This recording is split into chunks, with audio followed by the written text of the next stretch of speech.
We're live. What's up, my friends? How's everybody doing? I hope it's been a good couple of days. And whoops, yes, I totally screwed up Friday. I probably I don't know, maybe about 11:30 Friday night. I was kind of like, I don't know, the whole day I was kind of feeling weird, and then Friday night, I was just kind of like, this and that, doing this, blah, blah, blah. And then I kept kind of saying to myself, boy, I thought something was going on, or I don't know, or whatever, blah, blah, blah. And yeah, so I screwed up. I forgot to show up to read. My bad. But I finally thought about, with all that extra time, I think we're going to keep going. Bam, book 3. Let's do it. Right? Let's do it. We'll talk a little current events at the end, but let's get right into it. So we know that John and 9 have escaped the cave, and Sam is still trapped there. Sam Goody. Marina, 6, Ella, and now I've forgotten his name. Oh, Creighton? Is that his name? Their C-Pan, Ella's, no, yes. Yes, Ella's C-Pan. They are in Spain at the lake. That's where we kind of left them. They had that big battle where their big chimera, I don't know if you would call, what was it, a hydra? It was some kind of big water beast. Ended up getting killed, right? But they are like, we've got to find John. We've got to get going. So, and what do we know about 9? 9 is a little cocky, right? He's awesome, right? He's got mad skills like this guy. But there's something, he's a little cocky, something about him, but that's okay. But he's raring to go. John is very upset that they've left Sam behind, and he wants to get Sam back. So book 3 is called The Rise of 9. And let's see if, it looks like they're going to do it again. Yep. Different fonts. Oh, wow. I already see 3 different fonts. Cool. Okay. So book 3, The Rise of 9, Pittacus lore. Okay. So it says 6A. Seriously. I look at the boarding pass in my hand. It's large type announcing my seat assignment, and wonder if Creighton, that was his name, Creighton, chose this seat on purpose. It could be coincidence, but the way things have gone recently, I'm not a big believer in coincidences. I wouldn't be surprised if Marina sat down beside me in row 7 and Ella made her way back to row 10. But no, the 2 girls dropped down beside me without saying a word and joined me in studying each person boarding the plane. Being hunted, you are constantly on guard. Who knows when the Magadorians might appear? Creighton will board last after he's watched to see who else gets on the plane, and only once he feels the flight is absolutely secure. I raise the window shade and watch the ground crew hustle back and forth under the plane. The city of Barcelona is a faint outline in the distance. Maria's knee bounces furiously up and down next to mine. The battle against an army of Magadorians yesterday at the lake, the death of her C-Pan, finding her chest, and now, it's almost the first time in 11 years that she's left the town where she spent her childhood, and she's nervous. Everything okay, I ask? My newly blonde hair falls into my face and startles me. I forgot I dyed it this morning. It's just one of the many changes in the last 48 hours. Everyone looks normal, Marina whispers, keeping her eyes on the crowded aisle. We're safe as far as I can tell. Good, but that's not what I meant. I gently set my foot on hers, and she stops bouncing her knee. She offers me a quick apologetic smile before returning to her close watch of each boarding passenger. A few seconds later, her knee starts bouncing again, and I just shake my head. I feel sorry for Marina. She was locked up at an isolated orphanage with a CPAN who refused to train her. Her CPAN had lost sight of why we were here on Earth in the first place. I'm doing my best to help her, to fill in the gaps. I can train her to learn how to control her strength and when to use her developing legacies. But first, I'm trying to show her that it's okay to trust me. The Magadorians will pay for what they've done, for taking so many who we've loved, here on Earth and on Lorien. It's my personal mission to destroy every last one of them, and I'll be sure Marina gets her revenge too. Not only did she just lose her best friend Hector back to the lake, but like me, her CPAN was killed right in front of her. We both carry that with us. We will both carry that with us forever. How is it down there, Six? Ella asks, leaning over Marina. I turn back towards the window. The men below the plane begin to clear away the equipment, conducting a last-minute check. So far, so good. My seat is directly over the wing, which is comforting to me. On more than one occasion, I've had to use my legacy to help a pilot out of a jam. Once, over southern Mexico, I used my telekinesis to push a plane of a dozen degrees to the right, only seconds before crashing into the side of a mountain. Last year, I got 24 passengers safely through a vicious thunderstorm over Kansas by surrounding the plane with an impervious cloud of cool air. We shot through the storm like a bullet through a balloon. When the ground crew moves on to the next plane, I follow Ella's gaze towards the front of the aisle.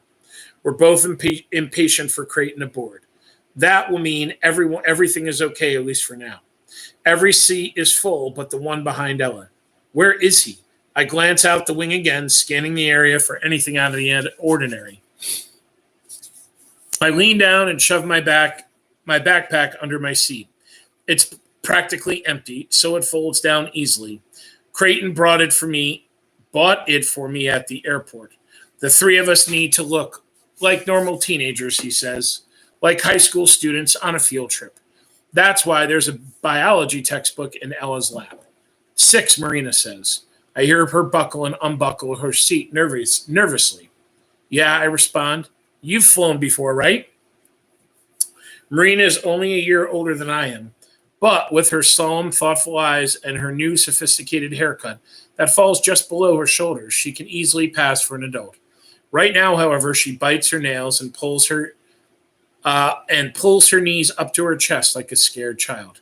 Yes, I say, it's not so bad. In fact, once you relax, it's kind of awesome. Sitting there on the plane, my thoughts turn in the direction of my own CPAN, Katerina. Not that I ever flew with her, but when I was 9 years old, we had a close call in a Cleveland alley with a Magadorian that left us both shaken and covered in a thick layer of ash. Katerina moved us to Southern California after that. Our crumbling 2-story bungalow was near a beach, practically in the shadow of Los Angeles International Airport. 100 planes roared overhead every hour, always interrupting Katerina's teaching, as well as the little free time I had to spend with my only friend, a skinny girl next door named Ashley. I lived under those airplanes for 7 months. They were my alarm clock in the mornings, screaming directly over my head as the sun rose. At night, they were ominous ghosts telling me to stay awake, to be prepared to rip off my sheets and jump in the car in a matter of seconds. Since Katerina didn't let me stray far from home, the airplanes were also the soundtrack of my afternoons. One of those afternoons, as the vibrations from an enormous plane overhead shook the lemonade out of my plastic cup, Ashley said, "Me and my mom are going to visit my grandparents next month. I can't wait. Have you ever been on a plane?" Ashley was always talking about the planes, the places she went, and the things she did with her family. She knew Katerina and I stayed close to home, and she liked to brag. "Not really," I said. "What do you mean, not really? You've either been on a plane or you haven't. Just admit it, you haven't." I remember feeling my face burn with embarrassment. Her challenge hit its mark. I finally said, "No, I've never been on a plane." I wanted to tell her I've been on something much bigger, something more impressive than that little airplane. I wanted to tell her I came to Earth on a ship from another planet called Lorien, and the trip had covered more than 100 million miles. I didn't, though, because I knew I had to keep Lorien's secret. Ashley laughed at me without saying goodbye. She left to wait for her dad to come home from work. "Why haven't we ever been on a plane?" I asked Katerina.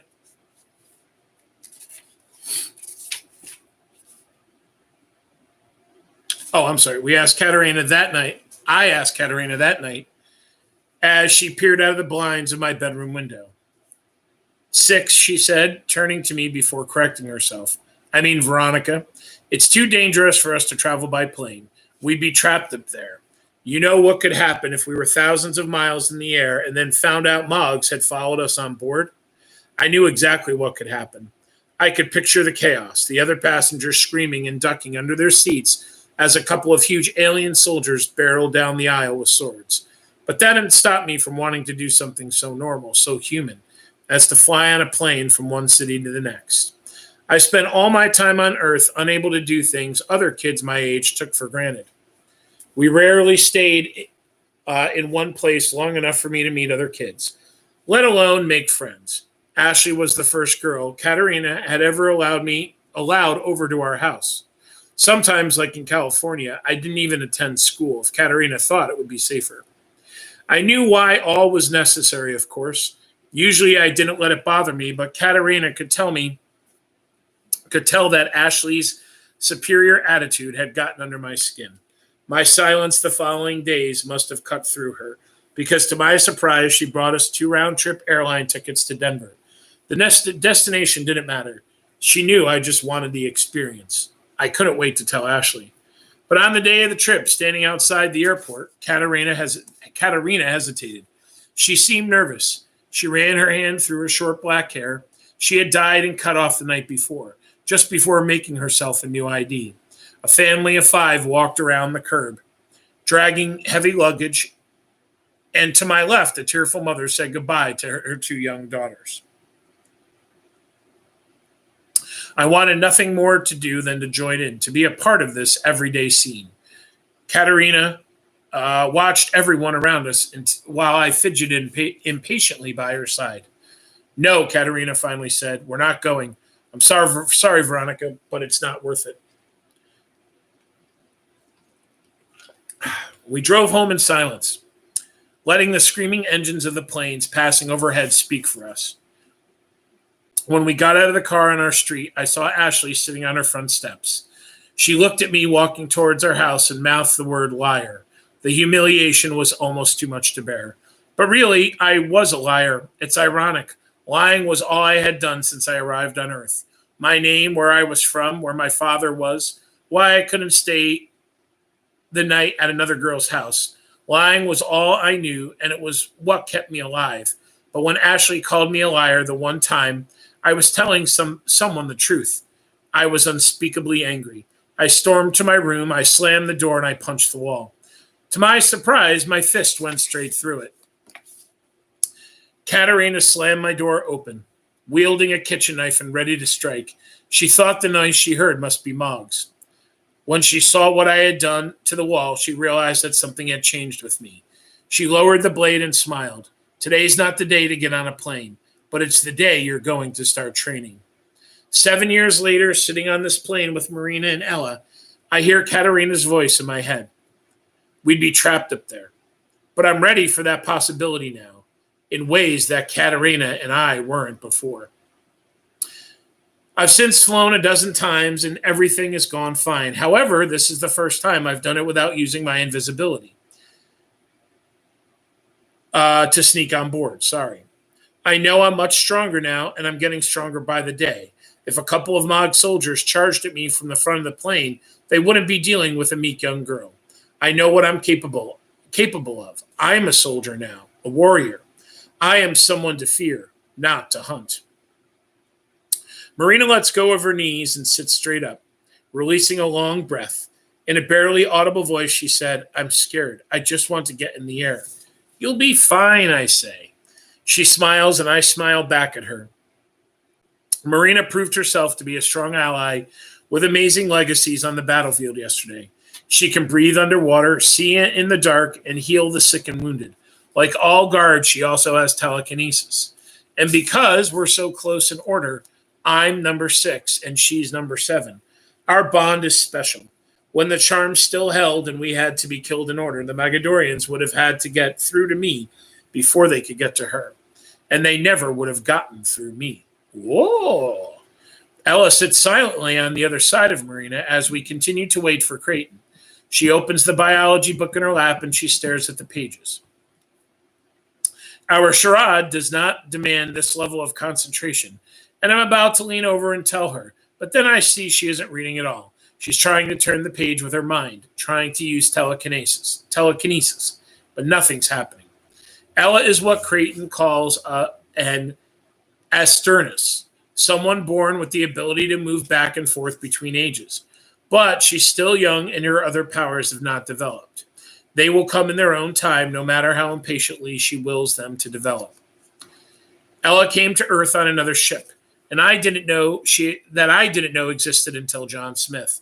Number 4 told me he saw it in his visions. She was just a baby, which means she's almost 12 now. Creighton, he is her unofficial CPAN, since there wasn't time for him to be officially appointed to her. He is like all of our CPANs. He has a duty to help Ella develop her legacies. He told us that there's also a small herd of chimera on their ship, warrior animals capable of shifting forms and battling alongside us. I'm happy she's here. After number 1, 2, and 3 died, only 6 of us remained. With Ella, we number 7. Lucky number 7. If you believe in luck, I don't though. I believe in strength.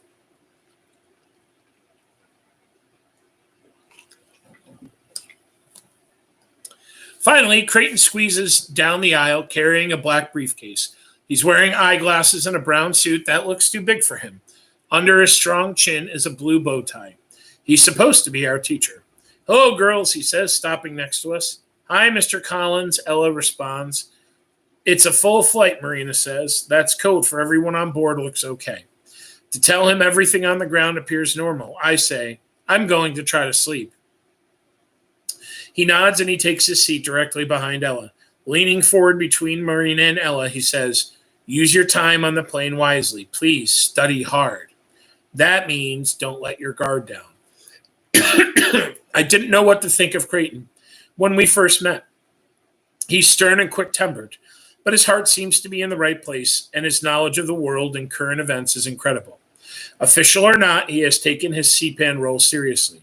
He says he would die for any one of us. He will do anything to defeat the Mogs, anything to exact our revenge. I believe him on all accounts. However, it's with reluctance that I'm on this plane headed to India at all. I wanted to get back to the United States as soon as possible, to get back to John and Sam. But yesterday, standing on top of the dam overlooking the carnage at the lake, Creighton told us that Setrakus Ra, the powerful Mog leader, would be on Earth soon, if he wasn't here already. That Setrakus Ra's arrival was sign that the Magadorians understood there was a threat, and that we were it. And we should expect them to step up their campaign to kill us. Setrakus Ra is more or less invincible. Only Pittacus Lore, the most powerful of all Lorien elders, would have been able to defeat him. We were horrified. What did that mean for the rest of us, if he was invincible? When Marina asked how any of us could possibly stand a chance of defeating him, Creighton told us even more shocking news, knowledge that all the CPANs had been entrusted with. One of the guard, one of us, was supposed to hold the same powers as Pittacus. One of us was supposed to grow so strong as he had been and would be able to beat Cetricus Ra. We just had to hope that that guard wasn't 1, 2, or 3.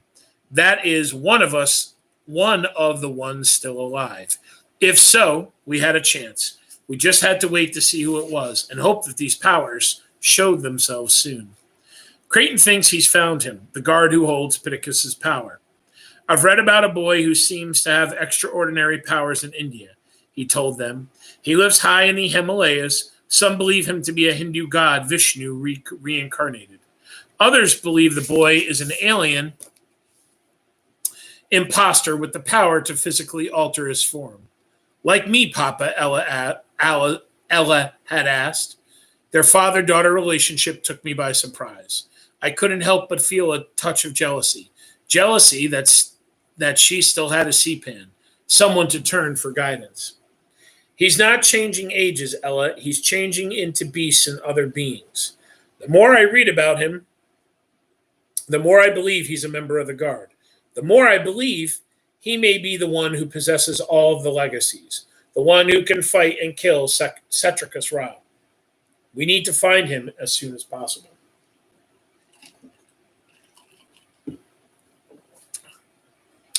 I don't want to be on a wild goose chase for another member of the Guard right now.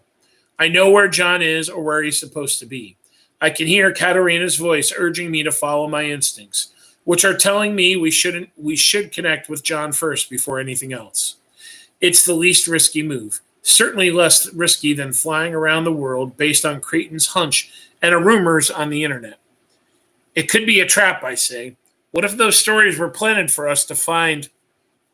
So we would do exactly this. I understand your concern, Six, but trust me, I'm the master of planting stories on the internet. This is no plant. There are far too many sources pointing this boy in India. He's been running, or he hasn't been running. He hasn't been hiding. He's just being, and he appears to be very powerful. If he's one of you, then we must go get him before the Magadorians do.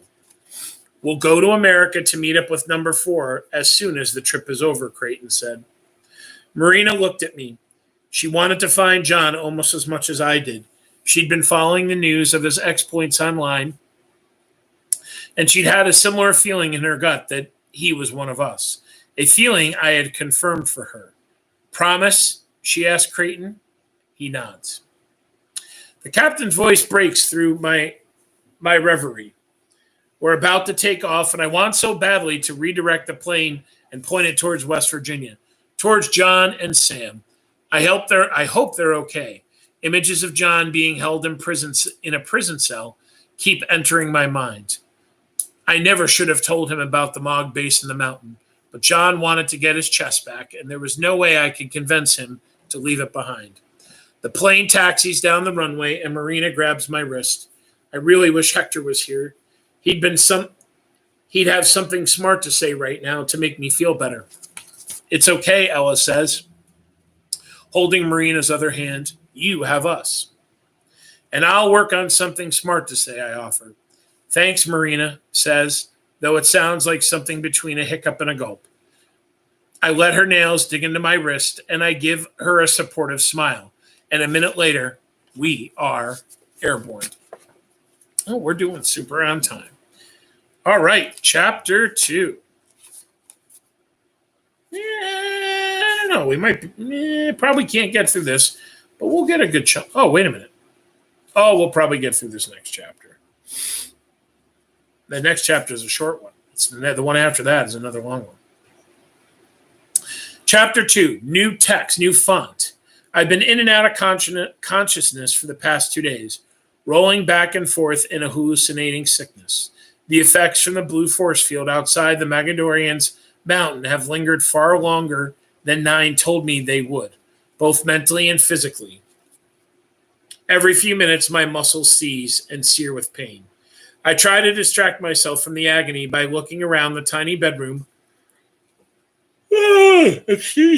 of this decaying abandoned house. 9 couldn't have picked a more disgusting place for us to hide. I can't trust my eyes. I watch the pattern on the yellow wallpaper come to life. the design marching like ants over patches of mold. The cracked ceiling appears to breathe, rising and falling as frightening speeds. There's a large, jagged hole in the wall that separates the bedroom and living room, as if someone tossed a sledgehammer through it. Smashed beer cans are strewn around the room, and the baseboards have been torn to shreds by animals. I've been hearing things rustling in the trees outside, and I'm too weak to be alarmed. Last night, I woke up to find a cockroach on my cheek. I barely had the energy to swat it off. Hey, Four, I hear through the hole in the wall. You awake or what? It's time for lunch, and your food's getting cold. I heave myself to my feet. My head spins as I stumble through the doorway into what used to be the living room, and I collapse on the dingy gray carpet. I know Nine's in there, but I can't keep my eyes open long enough to find him. All I want is to lay my head in Sarah's lap, or in Six's, either one. I can't think straight. Something warm hits my shoulder. I roll over to see Nine sitting on the ceiling above me, his long black hair hanging down into the room. He's gnawing on something and his hands are greasy. Where are we again, I ask? The sunlight coming through the windows is too much, and I close my eyes. I need more sleep. I need something, anything, to clear my head and regain my strength. My fingers fumble over my blue pendant, hoping to somehow gather energy through it, but it remains cold against my chest. The northern part of West Virginia, Nine says, between bites, ran out of gas, remember? Barely, I whisper. Where's Bernie Kosar? Outside. That one is always on patrol. He's a cool animal. Tell me, Four, how did all of you guard end up with him? How did you, of all the guard, end up with him? I crawl into the corner of the room and I push my back against the wall. BK was with me on Lorien. His name was Hadley back then, and I guess Henry thought it would be good to try to bring him along on the trip.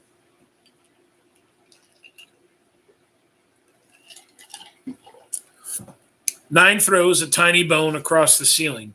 I had a couple of chimeras too as a kid. Don't remember their names, but I can still see them running around our house, tearing stuff up. They died in the war protecting my family. Nine is silent for a moment, clenching his jaw. This is the first time I've seen him act on anything other than tough. It's nice to see, even if it's short-lived. At least that's what my CPAN told me. I stare at my bare feet. What's your CPAN's name? Sandor, he says, standing up on the ceiling. He's wearing my shoes. It's weird. I literally can't remember the last time I said his name out loud. Some days I can barely picture his face. Nine's voice hardens, and he closes his eyes. But that's how it goes, I guess. Whatever. They're the expendable ones. His last sentence sends shockwaves through me. Henry was not expendable, and neither was Sandor. No Lorik was ever expendable. And give me back my shoes.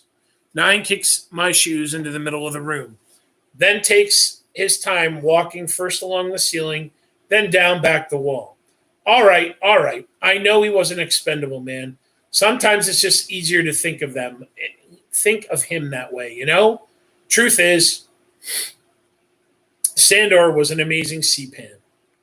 Nine reaches the floor and he towers over me. I forgot how tall he is. Intimidating. He shoves a handful of what he's been eating in my face. You want some of this or not? Because I'm about to finish it off. The sight of it makes my stomach churn. What is it?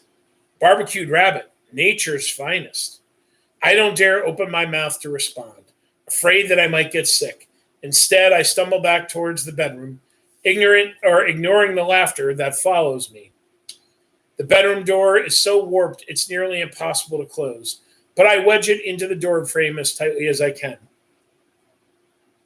I lie down on the floor using my sweatshirt as a pillow and think about how I ended up here. Ended up like this, without Henry, without Sam. Sam is my best friend, and I can't believe we left him behind.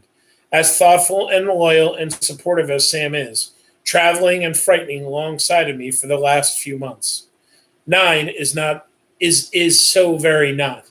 He's reckless, he's arrogant, he's selfish, and just flat out rude. I picture Sam back in the Mog Cave, a gun rocking against his shoulder as a dozen soldiers swarmed him. I couldn't get to him. I couldn't save him. I should have fought harder, run faster.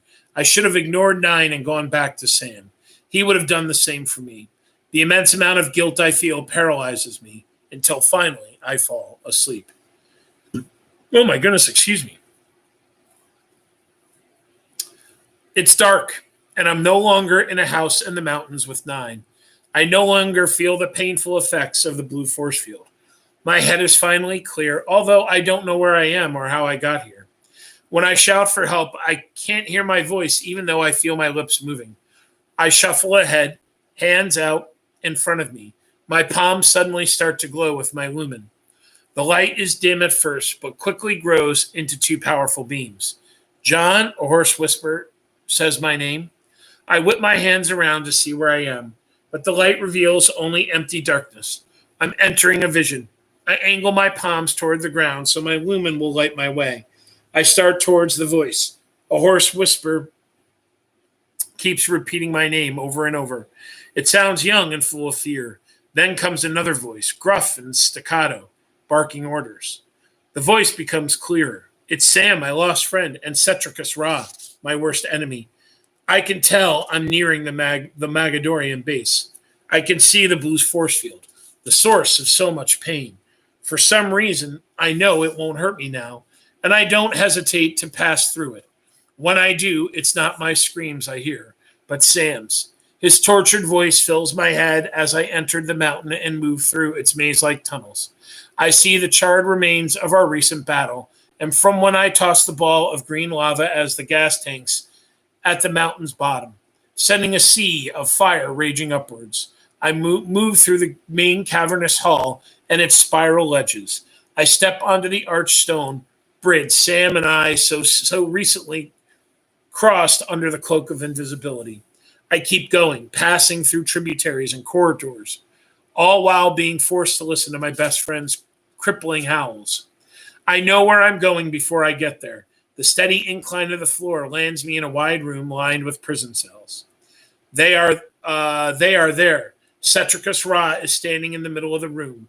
He is huge and truly revolting looking. And there's Sam. He's suspended inside a small spherical cage next to Cetricus Ra, his own private torture bubble. Sam's arms are stretched high above his head, and his legs are splayed, held in place with chains.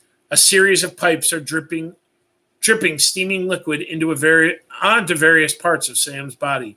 Blood is pooled and dried under the cage. I stop 10 feet away from them. Cetricus Ra feels my presence, and he turns around. The 3 Loric pendants from other guard children he has killed dangling from his massive neck. The scar circling his throat pulses with dark energy. We missed each other, Cetricus Ra growls. I open my mouth, but nothing comes out. Sam's blue eyes turn in my direction, but I can't tell if he sees me. More hot liquid drips from the pipes, hitting Sam in the wrists, chest, knees, and feet. A thick stream flows onto his cheeks and rolls down his neck. Seeing Sam tortured finally gives me a voice. Let him go, I shout. Cetricus Ra's eyes harden. The pendants around his neck glow, and mine responds, lighting up as well. The blue laurelite gem is hot against my skin. Then it suddenly bursts into flames, my legacy taking over. I allow the fire to crawl along my shoulders. I'll let him go, he says, if you come back to the mountain and fight me. I glance quickly over at Sam and see that he has lost his battle with the pain, and he is blacked out, chin resting on his chest. Cetricus Ra points to Sam's withered body and says, you must decide. If you don't come, I'll kill him, and then I'll kill the rest of you. If you do, I'll let them all live. I hear a voice yelling my name, telling me I have to move. 9. I sit up with a gasp, and my eyes snap open. I'm covered in a thin layer of sweat. I stare through the jagged, broken drywall, and it takes me a minute to get my bearings. Dude, get up, 9 yells from the other side. There's a ton of stuff we need to do. I get to my knees and I fumble around my neck for my pendant. I squeeze it as hard as I can, trying to get Sam's screams out of my head. The bedroom door swings open and Nine stands in the doorway, wiping his face with the back of his hand. Serious, bro. Get your shit together. We need to get out of here. 9:34. Oh, boy. I want to keep reading. Oh, wait a minute. Oh. Yeah. All right. We'll feed this next chapter is like 5 pages long. And then we'll call it quits. Chapter 3. The air is thick and heavy as we leave the airport in New Delhi. We walk along the curb, Marina's chest under Creighton's arms. Cars inch past on the corrugated roadways, horns blaring.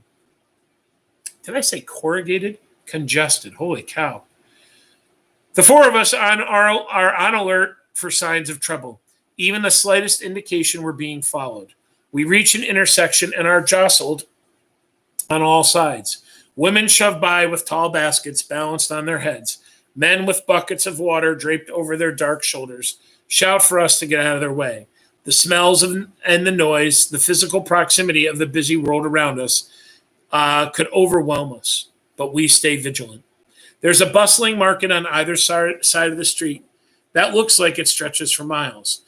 Children crowd us with trinkets for sales, and we politely turn down their wood carvings and ivory jewelry. I'm amazed by the organized chaos of it all. Happy to see life moving along in what seems to be routine. Happy for the moment away from our war. Where do we go now? Marina asked, raising her voice to be heard above mine. Raising her voice to be heard above the noise. Creighton scans the crowd crossing the street. Now that we're away from the airport and its cameras, I suppose we can find a taxi skids to a stop in front of us, a cloud of dirt billowing from its tires. The driver pushes the passenger door open. Taxi, Creighton finishes. Please, where can I take you? The driver asks. He's young and he looks nervous, like it's his first day on the job. Marina must either relate to his mood or be desperate to get away from the crowds, because she jumps right into the back of the car and she scoots all the way over. Creighton gives the driver an address and he folds himself into the front seat. Elle and I pile into the back next to Marina. The driver nods, then promptly slams his foot down on the accelerator, throwing us all back against the cracked plastic seat. New Delhi becomes a blur of bright colors and fleeting sounds. We zip past cars and rickshaws, goats and cows. We take corners so fast I'm surprised it isn't on 2 wheels. We miss clipping pedestrians by a hair's breadth so many times I lose count. Then I decide it's probably best I don't look so closely. We're tossed back and forth against each other. The only way we keep ourselves from falling into the car's dirty floor is by clinging to one another and anything else we can grab. The taxi jumps a curb at one point, shooting down a stretch of narrow sidewalk to avoid stall traffic. It's totally crazy, and I admit I love every second of it. Years of running, hiding, and fighting have turned me into a total adrenaline junkie. Marina plants her hands on the headrest in front of her, refusing to look out the windows while Ella leans over her, trying to take it all in. With no warning, the driver jerks the taxi violently down the road and runs behind a long row of warehouse buildings. The street is flanked by a dozen men with AK-47s. Our driver nods at them as we fly past. Creighton looks over his shoulders to me. His concerned face makes the knot in my stomach grow larger. The road is suddenly and noticeably absent of traffic. Where are you taking us? Creighton demands. We need to go south, and you're headed north. Marina's head jerks up, and she and Ella look over at me. All of a sudden, the car screeches to a halt, and the driver dives out of the door, rolling away from the taxi. A dozen vans and covered trucks surround the car. Each vehicle has a similar smudge of red paint on the doors, but I can't quite make out what it is. Men in street clothes jump out of the vans, machine guns ready. Now the adrenaline really starts to flow. It always kicks in before a fight. I look over to Marina and see the terrified look on her face. but I know she will take her cues from me. I keep myself calm. You guys ready? Marina, Ella? And they nod. Creighton puts his hand up. Wait, look at the trucks. 6. Look at the doors. What? Ella asks. What's on the doors? The men come closer, their shouts growing urgent. I'm too focused on the imminent danger to consider what Creighton is talking about. When people with guns threaten me or the ones I love, I make sure they regret it. Marina looks out the window. 6. Look, those are number. I finally see what they are all staring at. All staring at just as the door next to Marina is whipped open. The red smudge on the truck door are all 8s. Out, the man yells. Do as he says, Creighton says under his breath. For now, we do what they want. We carefully get out of the taxi, our hands up. All 4 of us are transfixed by the red numbers painted on the truck doors. We must be moving too slowly because one of the men leans forward and impatiently yanks Ella forward.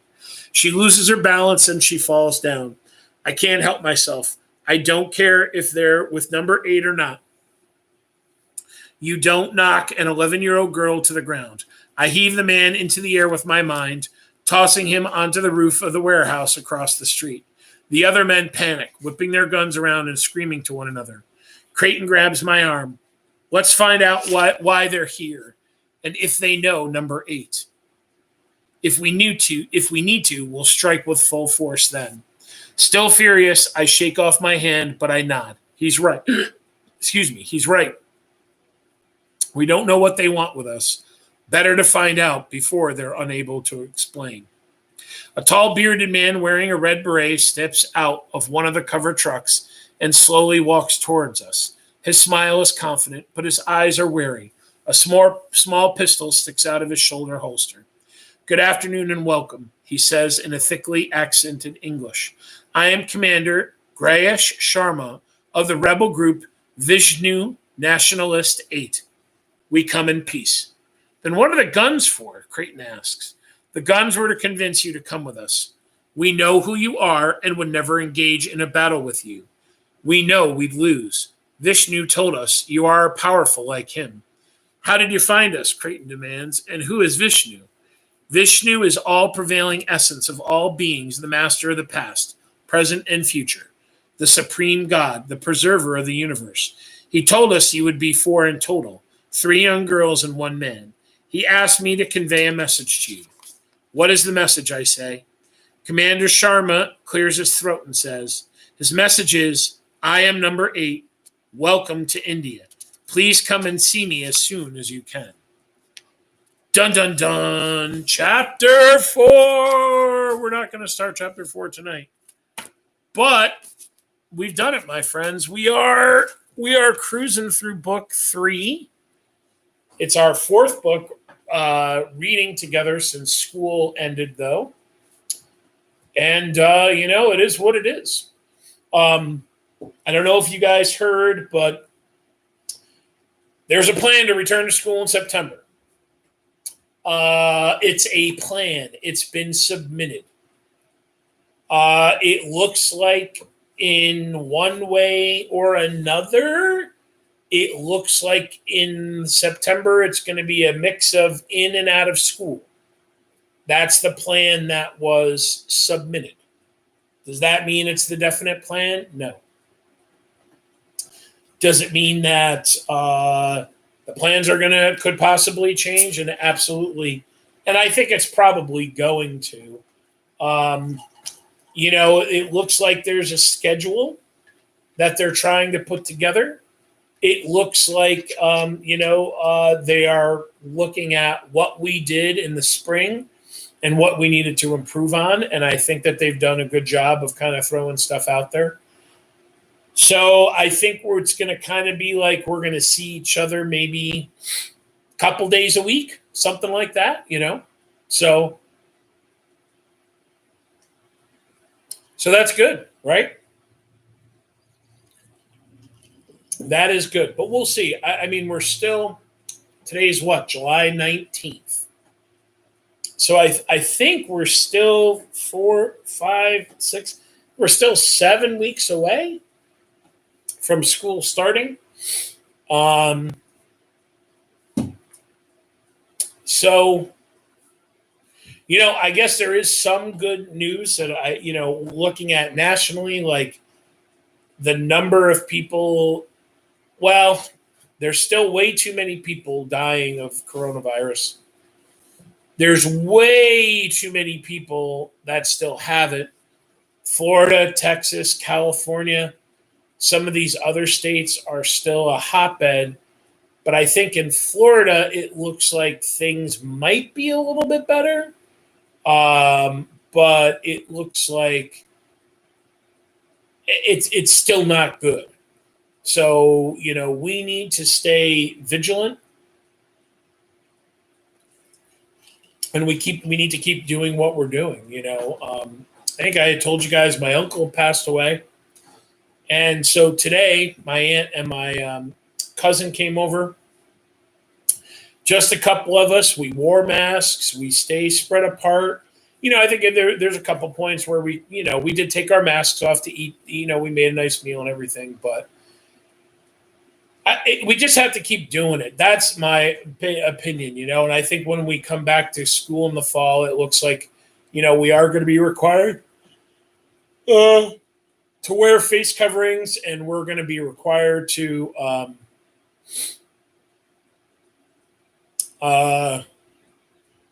well, they're talking about like in school where you have your face coverings. I think in the plan it said you had to wear face coverings, and once you're in the classroom, you don't have to, I think. But they're going to make the hallways one way as much as possible. So, things are going to be a little bit different, but we have to be ready for that in the fall. And I think it's going to be like that probably through most of the fall. And I hope the scientists keep saying that they think another round of this is going to hit at some point. So hopefully it doesn't, and hopefully things are getting better and we can just get back to a regular type of way of, doing things. But I am glad that they're moving forward. They're creating plans. And I think that like we get back to school, we're going to try it.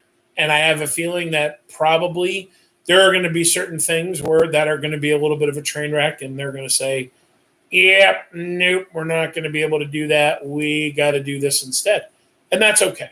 That really is. Well, that's okay. We'll get that all figured out, but we just got to get back to it, and we got to start doing it, and we have to be patient. I think this whole exercise is or this whole ordeal is a great big exercise in patience. And everybody, I don't think there's a single person on the planet that hasn't lost their patience through all this. And I certainly have. There are days that, I wanted to just get out. And I feel a lot better that I'm getting out more. And it was funny, kind of like today is kind of a day where you just kind of want to sit around in the AC. But, but still you want to get around and do stuff. So, but anywho, my friends, we started book 3. I'm pumped. I'm excited. Tuesday night, I will not forget, I promise. Tuesday night, we'll be back for more book 3. This Friday is good. I think it's next Friday that's going to be no bueno for me. And as of right now, there's going to be a week that's going to be a little bit tough, I think, but I'm not really 100% sure. I'm not sure yet what that week's going to look like. So, but anyways, and I don't know what week it's going to be. But anyways, keep running the marathon, my friends. Stay out of trouble. I hope everybody's doing well, and I'll see everybody on Tuesday night. Be good, guys.